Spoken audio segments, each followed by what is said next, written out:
यह कहानी है मालवा राज्य की। राजा वीरेंद्रपाल अपने साहस और न्यायप्रियता के लिए पूरे आर्यावर्त में जाने जाते थे।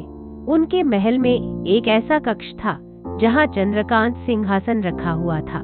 कहा जाता था कि यह सिंहासन देवताओं ने नहीं बल्कि असुरों ने बनाया था।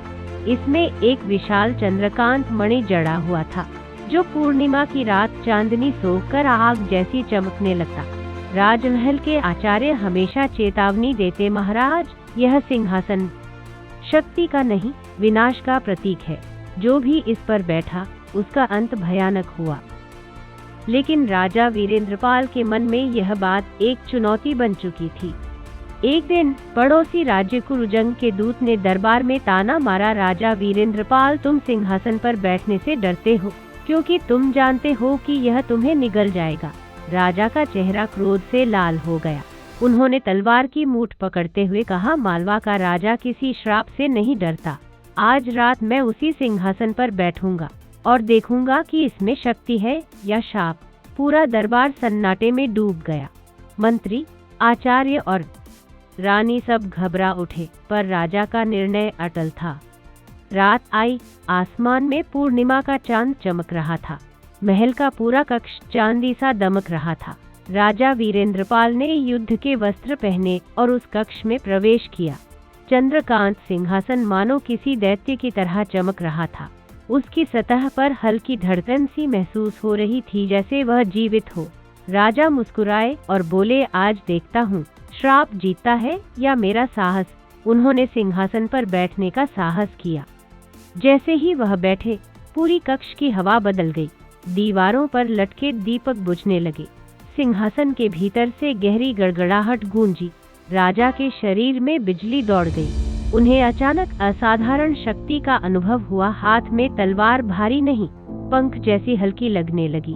आंखों से अंधेरे में भी साफ दिखाई देने लगा। पर उसी क्षण उनके कानों में एक फुसफुसाहट आई, वीरेंद्रपाल, अब तू मेरा है। 7 रातों में तेरी आत्मा मेरी हो जाएगी। राजा हड़बड़ा उठे। उन्होंने तलवार घुमाई, पर कक्ष में कोई न था।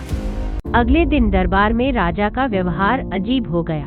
कभी वे दान की बौछार करते तो कभी जरा सी गलती पर सैनिकों को कोड़े लगवाते। मंत्री आपस में कानाफूसी करने लगे, क्या महाराज बदल गए हैं? यह उनका स्वभाव तो नहीं था। रानी ने रात को समझाने की कोशिश की, प्राणनाथ, आपने जो किया वह घोर जोखिम था। कृपा करके फिर से उस सिंहासन पर मत बैठिए। लेकिन राजा हंस पड़े, रानी, उस सिंहासन ने मुझे शक्ति दी है और शक्ति ही राजा का धर्म है। दूसरी रात को राजा फिर सिंहासन पर बैठे। इस बार आवाज और गहरी आई, अब तेरे पास बस 6 रातें हैं। हर रात के साथ तेरी आत्मा मुझ में समा जाएगी। राजा का चेहरा पसीने से भीग गया, पर उनका अहंकार बोला, मैं सिंहासन का दास नहीं, स्वामी हूँ। सिंहासन के रत्न से चांदनी की किरणें फूट रही थीं। अचानक राजा को अपने हाथों में खून दिखाई दिया। उन्हें लगा जैसे उन्होंने किसी निर्दोष को मार डाला हो। वे चीखे, यह माया है या सच? पर कोई उत्तर न मिला। कुछ ही दिनों में राज्य में अजीब घटनाएं होने लगी। महल की दीवारों पर रात को लाल रोशनी चमकती। गांव में पशु अचानक मरने लगे। लोग कहने लगे, सिंहासन जाग चुका है, यह अशुभ है। आचार्य ने राजा से प्रार्थना की, महाराज, इसे छोड़ दीजिए वरना मालवा का विनाश हो जाएगा। लेकिन राजा गरज उठे, चुप रहो, जिसने सिंहासन पर बैठने की हिम्मत की है वही सच्चा सम्राट कहलाता है। तीसरी रात जब राजा बैठे तो कक्ष अचानक धुंध से भर गया। सिंहासन के भीतर से एक आकृति उभरी, लाल आंखें, विशाल कद और दानवी हंसी। आकृति बोली, मैं हूँ असुर राजकुमार त्रिलोचन, इसी सिंहासन में कैद हूँ। तेरी आत्मा मुझे मुक्त करेगी। हर रात तू थोड़ा थोड़ा जाएगा और 7वीं रात तू पूरी तरह मेरा दास बन जाएगा। राजा ने तलवार लहराई, मैं कभी किसी दानव का दास नहीं बनूंगा। असुर हंसा, तो प्रतीक्षा कर 7वीं रात की, तब तुझे सत्य का पता चलेगा। राजा सिंहासन से उठ खड़े हुए। उनकी आंखें लाल हो चुकी थीं, हृदय तेज धड़क रहा था। उन्होंने दर्पण में अपना चेहरा देखा। वहां उनका चेहरा नहीं बल्कि वही असुर का विकृत चेहरा झलक रहा था। राजा ने भयभीत होकर तलवार गिरा दी। और तभी हवा में वही आवाज गूंजी, वीरेंद्रपाल तेरे पास बस 7 रातें हैं, उसके बाद तू मेरा होगा हमेशा के लिए। सिंहासन पर बैठने के बाद राजा वीरेंद्रपाल बदल चुके थे। उनका चेहरा कठोर हो गया था, आंखों में अक्सर लालिमा दिखती थी। कभी जनता को सोना बांटते तो कभी निर्दोषों को मृत्युदंड सुना देते। रानी और राजकुमार भयभीत थे। मंत्री और आचार्य लगातार समझा रहे थे, महाराज कृपा करके उस सिंहासन से दूर हो जाइए, लेकिन राजा चुप रहते। हर रात उन्हें वही फुसफुसाती आवाज सुनाई देती, वीरेंद्रपाल 7वीं रात को तू मेरा होगा। 5वीं रात के बाद राजा ने आचार्य को बुलाया। आचार्य, मुझे सच बताइए, यह सिंहासन आखिर है क्या? आचार्य ने भारी स्वर में कहा, महाराज इस सिंहासन का निर्माण देवताओं ने नहीं किया, यह असुरों का शापित अवशेष है। उन्होंने प्राचीन ग्रंथ खोला और पढ़ा, युगों पहले असुर राजकुमार त्रिलोचन देवताओं से युद्ध में मारा गया था, पर उसकी आत्मा को वश में करना कठिन था। देवताओं ने उसके शरीर का रक्त और हड्डियों को चंद्रकांत मणि में कैद कर दिया, इसी से यह सिंहासन बना। राजा स्तब्ध रह गए। तो इसका मतलब मैं उसी असुर के वश में आ रहा हूँ? आचार्य ने सिर झुका दिया। हाँ महाराज, लेकिन समाधान है। 7वीं रात आपको उसी असुर से युद्ध करना होगा। यदि आप विजयी हुए तो श्राप मिट जाएगा, यदि हारे तो आप सदा के लिए उसके दास बन जाएंगे। 6वीं रात राजा सिंहासन पर बैठे तो अचानक गहरी नींद में डूब गए। उन्होंने स्वप्न में देखा कि पूरा राज्य राख हो चुका है, महल टूटा हुआ है, जनता रो रही है और उनके अपने पुत्र बंधनों में जकड़े खड़े हैं। सिंहासन पर असुर त्रिलोचन बैठा था। उसने दानवी हंसी में कहा, देखा वीरेंद्रपाल, यही होगा 7वीं रात के बाद तू नहीं बचेगा, तेरे वंशज नहीं बचेंगे। राजा पसीने से लथपथ जागे।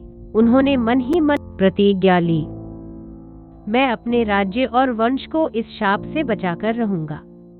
अंततः वह रात आ ही गई। 7वीं रात पूर्णिमा का चांद महल के ऊपर अटका हुआ था। पूरा राज्य मौन था। हर कोई जानता था कि आज का परिणाम ही राज्य का भविष्य तय करेगा। राजा वीरेंद्रपाल युद्ध के वस्त्र पहन सिंहासन कक्ष में पहुंचे। आचार्य ने उन्हें आशीर्वाद दिया, महाराज याद रखिए, यह युद्ध केवल तलवार का नहीं, आत्मबल का भी है। राजा ने सिंहासन पर बैठते ही गर्जना की, त्रिलोचन आजा सामने, आज निर्णायक युद्ध होगा। सिंहासन दहकने लगा। नीली ज्वालाएं उठीं और उनमें से असुर त्रिलोचन प्रकट हुआ। विशाल काया, लाल आंखें और लोहे जैसी काली त्वचा। उसकी आवाज कक्ष को हिला गई, वीरेंद्रपाल तू स्वयं आया है मुझे मुक्त कराने, अब तेरी आत्मा मेरी होगी। राजा ने तलवार लहराई। असुर ने गगनभेदी गर्जना की और एक विशाल गदा प्रकट कर ली। पहला वार इतना भीषण था कि पूरा कक्ष कांप उठा। राजा पीछे हटे पर गिरने से बचे। उन्होंने पलटवार किया और असुर के कंधे पर गहरी चोट की। असुर चीखा, मानव तेरे प्राण क्षणिक हैं। उसने हवा में गदा घुमाई और ऊर्जा का तूफान राजा को दूर फेंक गया। राजा का माथा फट गया, रक्त बहने लगा, पर वे उठ खड़े हुए और बोले, मैं अपनी प्रजा के लिए प्राण देने को तैयार हूँ। आचार्य की आवाज गूंजी, महाराज याद रखिए, यह युद्ध आत्मा का है। यदि आप अपने भीतर का भय जीत गए तो असुर हार जाएगा। राजा ने ध्यान केंद्रित किया। उन्होंने आंखें बंद की और अपने राज्य, अपनी प्रजा, अपनी रानी और पुत्र का स्मरण किया। उनका हृदय त्याग और करुणा से भर गया। अचानक तलवार से दिव्य प्रकाश फूटने लगा। राजा ने पूरी शक्ति से असुर पर प्रहार किया। यह वार साधारण नहीं था, यह त्याग और निस्वार्थ प्रेम से भरा हुआ था। असुर की चीख आसमान तक गूंजी। असुर की आत्मा जलने लगी। वह तड़पते हुए बोला, नहीं, यह संभव नहीं, एक मानव मुझे कैसे हरा सकता है। राजा ने अंतिम शब्द कहे, शक्ति अहंकार से नहीं, त्याग से मिलती है, यही सच्चा धर्म है। तलवार का वार असुर के सीने को चीर गया। त्रिलोचन की आत्मा आग की लपटों में समा गई और चंद्रकांत सिंहासन राख में बदल गया।